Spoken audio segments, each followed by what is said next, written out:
ఇకపోతే social media పోస్టింగులు రోజు రోజుకి దిగజారిపోతూ ఉన్నాయి. ప్రభుత్వం ఎంత హెచ్చరించినా, హోంమంత్రి ఎంత హెచ్చరించినా, డీజీపీ గారు ఎంత హెచ్చరించినా, పోలీస్ అధికారులు ఎంత హెచ్చరిస్తున్నా కూడా సోషల్ మీడియాలో ఉన్మాదుల్లాగా చెలరేగిపోతూ ఉన్నారు. అంటే వాళ్ళు ఆ విధమైనటువంటి పోస్టింగులు చేసినప్పటికీ కూడా వారి మీద చర్యలు తీసుకుంటారు అధికారులు అని తెలిసినప్పటికీ కూడా నిందితులు ఎవరైతే ఉన్నారో వారి యొక్క చర్యలు అయితే ఆగటం లేదు.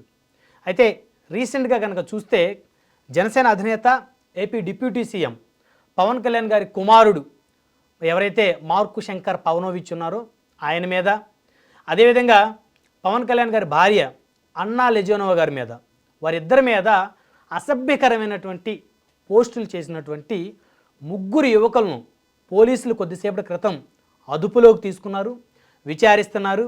అయితే ఆ ముగ్గురు యువకులకు సంబంధించి వారి పేర్లు కనుక ఒకసారి చూస్తే పుష్పరాజ్, ఉదయ్ కిరణ్, అదేవిధంగా ఫయాజ్, వీరు ముగ్గురు కూడా అసభ్యకరమైనటువంటి పోస్టులను ఎంకరేజ్ చేయడంలో కీలక పాత్ర పోషించారు. అయితే ఇక్కడ పుష్పరాజు ముందు పోస్టు పెట్టాడు జనసేన అధినేత AP deputy CM Pawan Kalyan గారి కుమారుడి మీద, అదేవిధంగా ఆయన భార్య మీద పుష్పరాజు అసభ్యకరమైనటువంటి పోస్టులను సోషల్ మీడియా వేదికగా చేశారు. అయితే ఆయన చేసినటువంటి ఆ పోస్టుల్ని ఎవరైతే ఉదయ్ కిరణ్, ఫయాజ్ ఉన్నారో వీరిద్దరూ కూడా ఆ పోస్టుల్ని లైక్ చేశారు, షేర్ చేశారు, కామెంట్ చేశారు. అయితే వీరిద్దరూ సెల్ షాపు నిర్వాహకులు. అదేవిధంగా వీరి దగ్గర పుష్పరాజ్ అనేటువంటి వ్యక్తి గతంలో ఆ సెల్ షాప్లో పనిచేసినటువంటి వ్యక్తిగా పోలీసులు గుర్తించారు. గుంటూరు సైబర్ క్రైమ్ కింద కేసు నమోదైంది. వీరి ముగ్గురు మీద కొంతమంది ఫిర్యాదు చేసినట్టు తెలుస్తూ ఉంది గుంటూరు సైబర్ క్రైమ్లో. అయితే గుంటూరు సైబర్ క్రైమ్ పోలీసులు ఆ కేసుని చాలా సీరియస్గా తీసుకున్నారు. సీరియస్గా తీసుకుని ఆ ఐడీలు ఎవరైతే ఉన్నాయో సోషల్ మీడియా ఐడీలు, ఆ ఐడీలను వారు వెరిఫై చేసి వారు ఎక్కడున్నారు, ఏ ప్రాంతం నుంచి వారు ఆపరేటింగ్ చేస్తున్నారని చెప్పేసి వారిని నిఘా పెట్టి మరీ వారిని అదుపులో తీసుకున్నారు.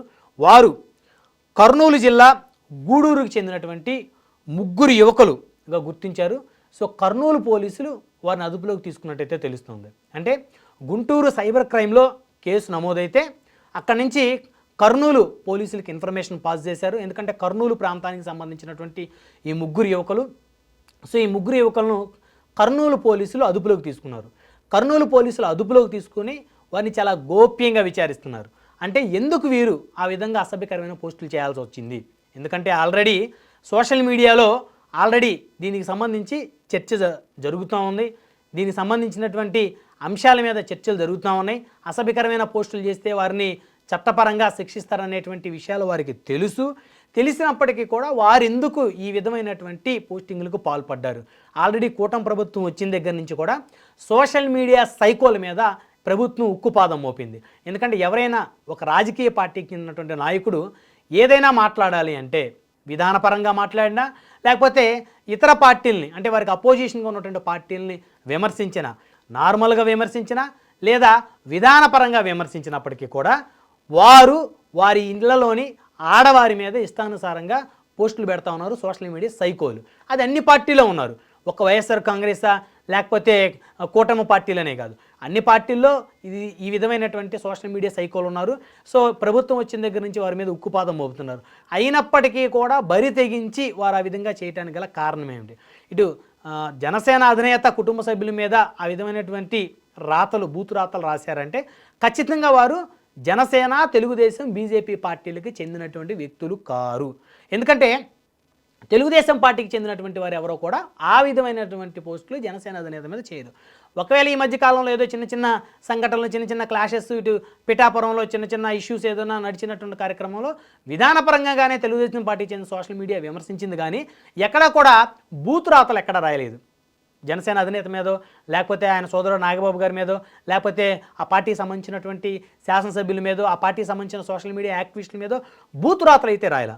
విధానపరంగా విమర్శించారు. వీరు వారిని విమర్శించారు, వారు వీరిని విమర్శించారు. ఒక వారం రోజులు 10 రోజులు వారి మధ్య వారు సాగింది. మళ్ళీ అదంతా కూడా కామన్గా వారి మధ్య మళ్ళీ ఒక అండర్స్టాండింగ్ వాతావరణం ఏర్పడింది, ముందుకు వెళ్తూ ఉన్నారు.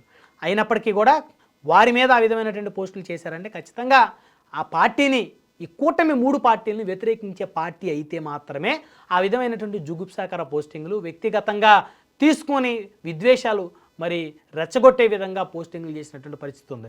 సో కాబట్టి కర్నూలు పోలీసులు ఈ 3 యువకులు ఏ పార్టీకి చెందినవారు, వారి వెనక ఏ పార్టీ అండదండ ఉంది, వారికి సంబంధించినటువంటి వాతావరణం ఏదైతే ఉందో, వారి వెనక ఉన్నటువంటి నేతలు ఎవరున్నారు, అదేవిధంగా వారికి ఎవరు సపోర్ట్ చేస్తున్నారు, ఎవరు అండదండలతోటి వారి మీద ఆ విధంగా విరుచుకుపడతా ఉన్నారు, ఆ విధంగా అసభ్యకరంగా పోస్టులు చేస్తూ ఉన్నారు అనే దాని మీద కర్నూలు పోలీసులు చాలా గోప్యంగా విచారిస్తూ ఉన్నారు. ప్రస్తుతం విచారణ కూడా సాగుతున్నట్టయితే తెలుస్తుంది.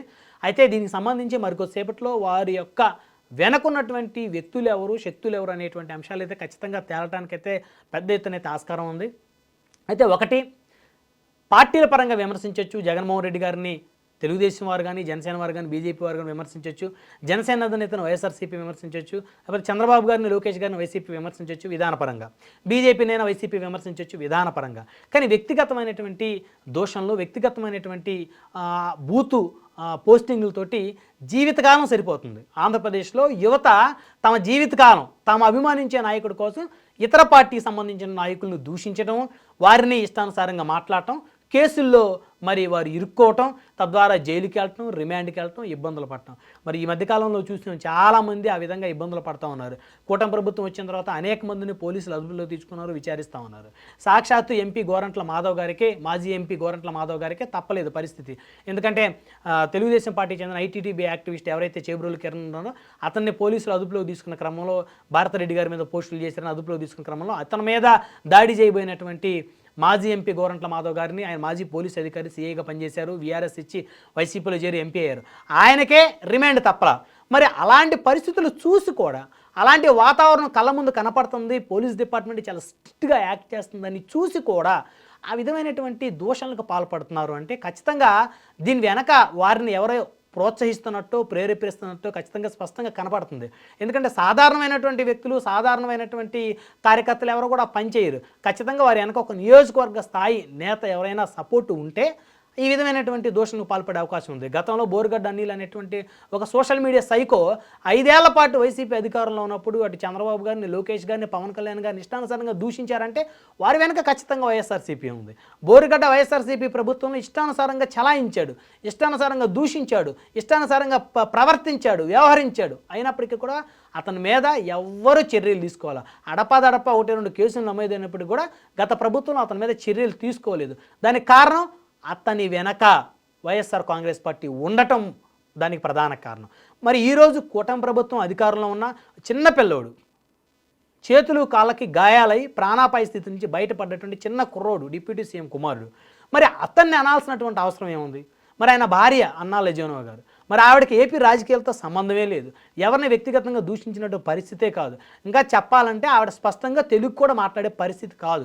మరి అలాంటి వ్యక్తుల్ని ఆ విధంగా దూషిస్తున్నారంటే వ్యక్తిగతమైనటువంటి కక్షలు అవి. అంటే పార్టీ పరంగా ఒక విద్వేషాలు. అంటే జనసేన నాకు నచ్చలేదు, జనసేన అధినేత నచ్చలేదు కాబట్టి ఆయన భార్యని, కుమారుడిని తిట్టాలి, అదే రీజను.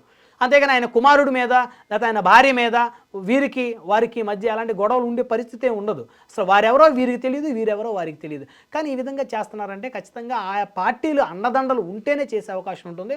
సో కాబట్టి వైసీపీ కూడా ఇలాంటి పునరావృతం కాకుండా చూడాల్సిన అవకాశం ఉంది. ఎందుకంటే భారతిరెడ్డి గారి మీద చేబ్రోలు కిరణ్ అనేటువంటి ఒక వ్యక్తి ఇష్టానుసారంగా దూషించిన తర్వాత తెలుగుదేశం పార్టీ అధిష్టానం చాలా సీరియస్గా యాక్షన్ తీసుకుంది. అతను పార్టీ నుంచి సస్పెండ్ చేసింది, అతన్ని అరెస్ట్ చేయమని పోలీసులకి ఆదేశాలు ఇచ్చింది. అతను పోలీసులు అరెస్ట్ చేశారు, మంగళగిరి కోర్టుకి తీసుకెళ్లారు. మంగళగిరి కోర్టు అతను 14 రోజులు రిమాండ్ విధించింది. సో అలాంటి నేపథ్యం ప్రస్తుతం జరుగుతుంది రాష్ట్రంలో. మరి అలాంటప్పుడు మరి ఇతర పార్టీకి సంబంధించినటువంటి అధినేతల యొక్క పిల్లల్ని, భార్యల్ని ఇష్టానుసారంగా మాట్లాడితే మరి ప్రతిపక్షంగా ఉన్న వైసీపీ కూడా ఆ పార్టీలో ఉన్న అధికార ప్రతినిధులు కూడా స్పందించాలి. ఇది తప్పు, పవన్ కళ్యాణ్ గారు కుమారుని, భార్యని ఈ విధంగా తిట్టడం తప్పని ఇప్పటివరకు కూడా ఎవరు కూడా బయటకు వచ్చి స్పందించలేదు. సో ఆ వాయిస్ వాళ్ళు ఇచ్చినట్లయితే ఖచ్చితంగా భవిష్యత్తులో ఈ కార్యకర్తలు ఎవరైతే ఉన్మాదంగా ప్రవర్తిస్తున్నారో, అన్ని పార్టీల్లో కొంతమంది ఉన్మాదంగా ప్రవర్తించే కార్యకర్తలు ఉన్నారు, వారికి ఒక కనువిప్పు కలుగుతుంది. మనం ఏదన్నా తప్పు చేస్తే మన పార్టీ అధినేత ఖచ్చితంగా మనల్ని క్షమించడు, మన పార్టీ అధిష్టానం నుంచి మనకు ఏ విధమైనటువంటి సహకారం ఉండదు, మన పార్టీ చెందినటువంటి నాయకుల నుంచి సహకారం ఉండదు అనే భయం కలుగుతుంది. దాని ద్వారా సమాజంలో ఈ విధమైనటువంటి విద్వేషాలు రెచ్చగొట్టేటువంటి బూతు రాతలు, బూతు మాటలకి కాస్త చెక్ పడేటువంటి అవకాశం ఉంది. సో కాబట్టి కొద్దిసేపటికి విచారణ పూర్తయితే కర్నూలు పోలీసులు చాలా గోప్యంగా విచారిస్తున్నారు. కాబట్టి ఈ ముగ్గురు సోషల్ మీడియా సైకోల్ని, ఈ ముగ్గురు ఎవరు, పుష్పరాజు, ఉదయ్ కిరణ్, ఫయాజు, ఈ ముగ్గురు సోషల్ మీడియా సైకోల్ని విచారించి వారి వెనక ఎవరున్నారో కనుక తెలిస్తే ఖచ్చితంగా ఆయా పార్టీలు సిగ్గుతో తలదించుకోవాల్సినటువంటి పరిస్థితి కూడా చాలా స్పష్టంగా అందరి కళ్ళకు కూడా కనపడుతుంది.